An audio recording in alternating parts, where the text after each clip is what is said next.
Alors, le numéro 45, on dit « Voici les prédictions de 3 enseignants d'une école par rapport à la présence des élèves à la journée d'activité. » Alors, il y a le premier enseignant, lui, il dit « Les absents à la journée d'activité seront de 7 contre 23. » On parle ici, on voit une chance pour d'être absent. L'enseignant numéro 2, les chances pour que les élèves soient présents. Donc là, ici, comparativement à l'absence, c'est la présence. À la journée d'activité, sont de 5 contre 1. Et l'enseignant 3, lui, il parle de probabilité. Donc, on voit ici qu'on a nos trois façons de représenter une situation. Donc, chance pour, chance contre et probabilité. Alors, la probabilité du nombre d'absents à la journée d'activité est de 20 %. Selon les opinions des 3 enseignants, évalue le nombre moyen, alors le nombre moyen d'absents, on va faire quelque chose tantôt avec ça ici, qu'il y aura à cette journée là, dans une école de 400 élèves. 2 façons d'aborder ce problème-là. Première des choses, il faut s'intéresser à savoir, est-ce qu'on cherche combien il y aura d'absents ou de nombre d'élèves présents? La question nous demande combien d'absents qu'il y aura. Donc, moi, je vais m'intéresser avec ce qu'on me donnait comme information sur les absents. Et pour faire un calcul, il est toujours mieux d'y aller en probabilité. Donc, prenons chacun là, et réécrivons ça en lien avec les absents et en probabilité. Donc, on dit les absents à la journée d'activité seront de 7 contre 23. Donc, prenons ça comme une chance pour d'être absent. Ça, c'est favorable. Ça, c'est défavorable.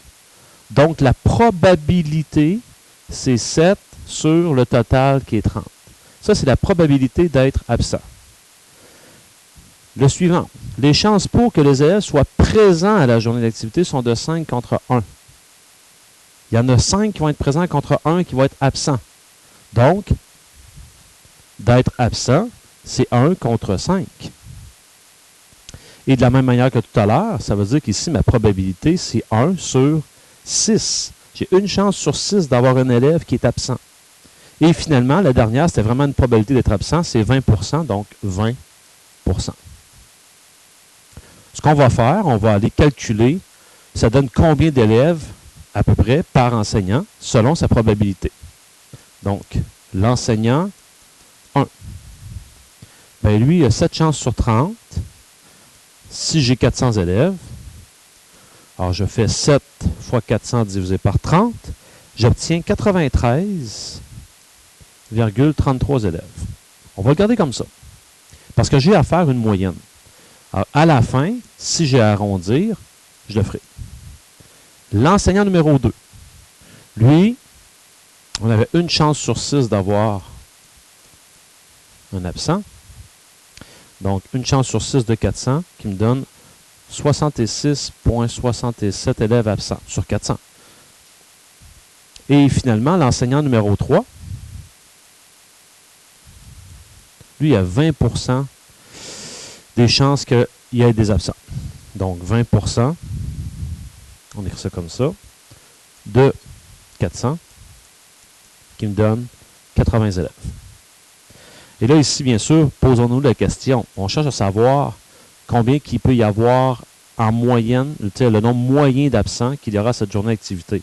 C'est clair que si je fais la somme des 3, ça ne me donnera pas le nombre moyen d'élèves. Mais, il y a le mot moyenne là-dedans. Donc, le nombre moyen d'absents. Et tout ce que j'ai à faire, faites la moyenne de ce que vous avez là. Et après ça, on ira arrondir si jamais on en a besoin. C'est une moyenne, donc je divise par 3. Et ici, j'arrive à 240 sur 3 qui me donne exactement 80 absents. Voilà pour le numéro 45.